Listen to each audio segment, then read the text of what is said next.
एक मिनट रुक जाओ।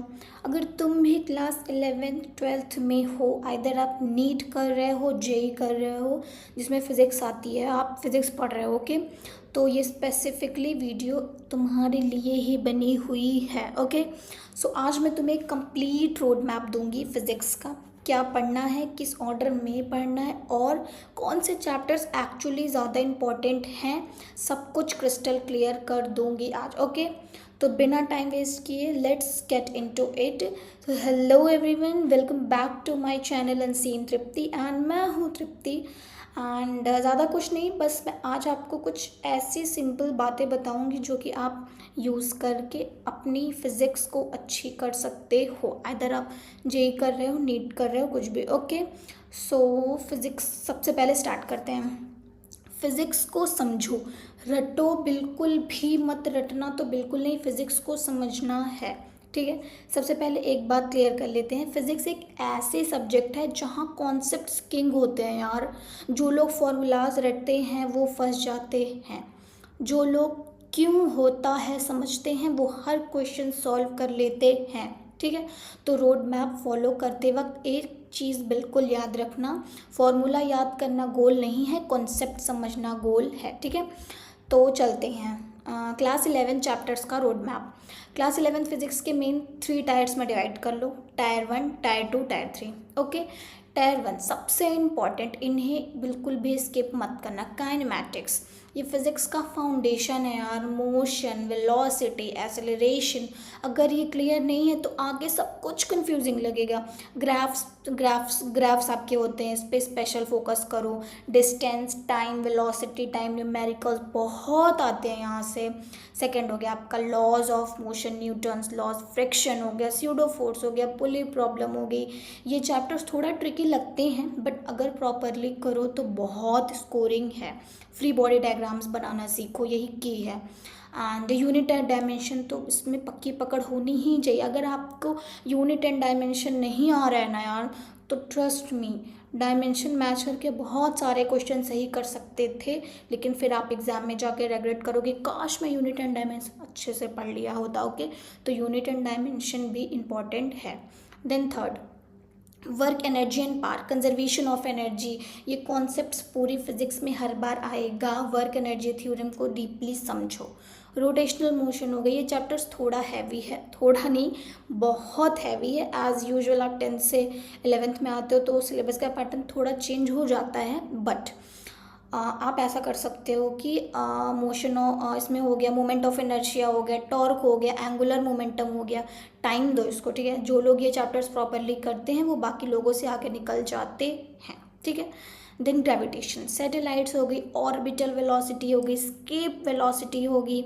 एंड कॉन्सेप्ट सीधे हैं और न्यूमेरिकल भी डुएबल हैं। अगर एक बार कॉन्सेप्ट्स क्लियर हो गए तो ये चैप्टर बिल्कुल इजी लगेगा, बट हाँ रटना नहीं है। ठीक है, समझना है, इस बुद्धि में सब कुछ जाना चाहिए, रटना बिल्कुल नहीं है। ओके, देन आपका टायर टू में हो गया, इम्पॉर्टेंट है बट थोड़ा का, मतलब ऐसा नहीं कह सकते कि बिल्कुल आप इग्नोर कर दोगे, लेकिन हाँ जो मैंने अभी ऊपर आपको पहले से जो बताया उससे थोड़ा कम इम्पॉर्टेंट है।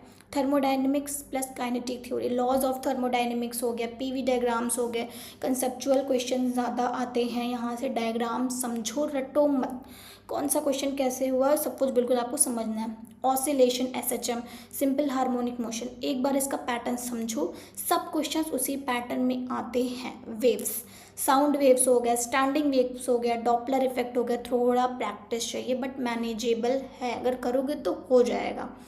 टायर 3 आ गया आपका, कवर करो पर ज़्यादा टाइम मत, मतलब दे भी सकते हो ज़्यादा टाइम बट हाँ ऐसा नहीं कि पूरा टाइम उसी में लगा दे। एक बार उसका कॉन्सेप्ट क्लियर कर लो एंड देन उसका आप एप्लीकेशन आगे यूज़ करते रहोगे। ठीक है, यूनिट एंड मेजरमेंट हो गया, मोशन इन अ प्लेन हो गया, बेसिक्स स्ट्रॉन्ग करो बस। ठीक है, देन बात करते हैं क्लास 12th चैप्टर्स का रोड मैप। अब आते हैं क्लास 12th पे, और मैं सीधा बोलूँगी कि क्लास 12th फिजिक्स थोड़ी ज़्यादा स्कोरिंग है अगर तुमने कॉन्सेप्ट्स क्लियर रखे हैं तो। Okay, tier 1 must do chapters, electrostatics हो गया, इलेक्ट्रिक फील्ड है, पोटेंशियल कैपेसिटर है। ये चैप्टर बड़ा है पर बहुत इंपॉर्टेंट है। गॉस लॉ कॉन्सेप्ट से समझो, फॉर्मूला से नहीं। एंड मैंने आपको 11th में जो ग्रेविटेशन चैप्टर पढ़ाया था ना, अगर आप ग्रेविटेशन अच्छे से पढ़ के आ रहे हो तो trust me you can relate it with electrostats. Gravitation अगर अच्छे से पढ़ा है तो रिलेट करके इलेक्ट्रोस्टैटिक्स पढ़ लोगे। ओके, देन आपके आगे सेकंड में current electricity, Ohm's law, Kirchhoff law, Wheatstone bridge, circuit problem regular आते हैं, प्रैक्टिस करो। ऐसा नहीं है कि कैपेसिटर, ये इलेक्ट्रोस्टैटिक और करंट इलेक्ट्रिसिटी के बीच में कैपेसिटर वाला जो उसको छोड़ दोगे, बिल्कुल भी नहीं। मैं आपको एक ऑल ओवर मस्ट वाले चैप्टर्स बता रही हूँ जो आपको करने ही करने हैं किसी भी हालत में। Okay, then magnetic effects of current and magnetism, Biot Savart law हो गया, एम्पियर्स लॉ हो गया, moving charges in magnetic field होगा। ये दोनों चैप्टर्स साथ पढ़ना बेटर है, बहुत ही कनेक्टेड फील होते हैं। Electromagnetic induction plus alternating current, Faraday's law हो गया, लेंज लॉ हो गया, एसी सर्किट हो गया। ये टॉपिक थोड़ा कंसेप्चुअल हैवी है पर बहुत स्कोरिंग भी तो है ना यार। एलसी सर्किट हो गया, रेजोनेंस हो गया, इन्हें क्लियरली समझो, रटना नहीं है, ठीक है। देन रे ऑप्टिक्स पे बात कर लेते हैं। Mirror, lenses, prism, formula based question ज़्यादा हैं। साइन कन्वेंशन पे ध्यान दो, यही लोग भूलते हैं बट तुम याद रखना क्योंकि मैं बता रही हूँ। Okay, then moving ahead, modern physics easy है, स्कोरिंग है एंड मस्ट है करना। ओके, डुअल नेचर हो गया, एटम्स हो गए, न्यूक्लियाई हो गई, इसके अंदर आ गया आपका photo electric effect, D Broglie's wavelength, boards model हो गया। ये सब मॉडर्न फिजिक्स के कोर टॉपिक्स हैं, न्यूमेरिकल पैटर्न समझो। ओके, देन बात करते हैं tyre 3 wave optics, interference, diffraction, young dual slit experiment, conceptual समझो, न्यूमेरिकल ईजी हो जाते हैं। एंड सेमीकंडक्टर्स थ्योरी बेस्ड है मोस्टली, क्लीन कॉन्सेप्ट रखो, ठीक है। देन बात करते हैं अब थोड़ा, रोड मैप तो मैंने दे दिया पर स्ट्रैटेजी भी बताती हूँ वरना रोड मैप का कोई फ़ायदा ही नहीं रहेगा, ठीक है। सबसे पहला कंसेप्ट फर्स्ट, न्यूमेरिकल बाद में। कोई भी चैप्टर अगर आप शुरू कर रहे हो, कहीं से भी पढ़ रहे हो, पहले थ्योरी और कॉन्सेप्ट्स क्लियर करो, वीडियोस देखो, नोट्स बनाओ, फिर न्यूमेरिकल्स करो। Okay, step 2, previous year questions matter करते हैं और डेफिनेटली मैटर करते हैं। जेई कर रहे हो, नीट कर रहे हो, कुछ भी कर रहे हो, previous year questions matters lot. Okay, seriously. And ये बहुत ही अंडररेटेड टिप है, जो टॉपिक्स बार बार आते हैं वो कंसेप्ट सीधे आते हैं। PYQ सॉल्व करो regularly. Okay, step 3, revision cycle बनाओ। जो चैप्टर तुमने आज पढ़ा उसे तीन दिन बाद एक बार फिर से रिवाइज करो। फिजिक्स में रिवीजन नहीं की तो सब भूल जाओगे, सब कुछ यहाँ से साफ हो जाएगा अगर रिवीजन नहीं करोगे तो, ठीक है। स्टेप 4 पे बात कर लेते हैं। वीक चैप्टर्स को बिल्कुल इग्नोर नहीं करना है कि ये वाला चैप्टर तो नहीं आ रहा है यार, रोना नहीं है बिल्कुल भी, अरे यार मुझे तो आ ही नहीं रहा है, मैं कैसे करूँगी या करूँगा, नो, बिल्कुल नॉट एट ऑल। हम नेचुरली वही चैप्टर ज़्यादा पढ़ते हैं जिसमें हम ऑलरेडी अच्छे हैं। वीक चैप्टर्स पे ज़्यादा टाइम दो, वही तुम्हारा स्कोर बढ़ाएगा। Okay, then step 5, consistency is always greater than your intensity.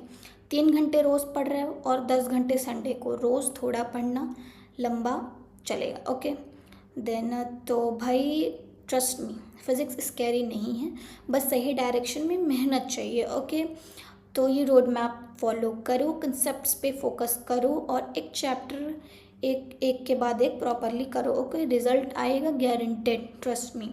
और अगर ये वीडियो हेल्पफुल लगी हो तो लाइक करो एंड अगर कोई स्पेसिफिक चैप्टर में हेल्प चाहिए तो कमेंट में बताओ, I will reply to each and every one. Okay, तो उस पर भी मैं एक डेडिकेटेड वीडियो बना दूंगी। मिलते हैं नेक्स्ट वीडियो में, तब तक के लिए पढ़ते रहो, कंसेप्ट्स क्लियर करते रहो और समझते रहो। All the very best, thank you for watching, bye.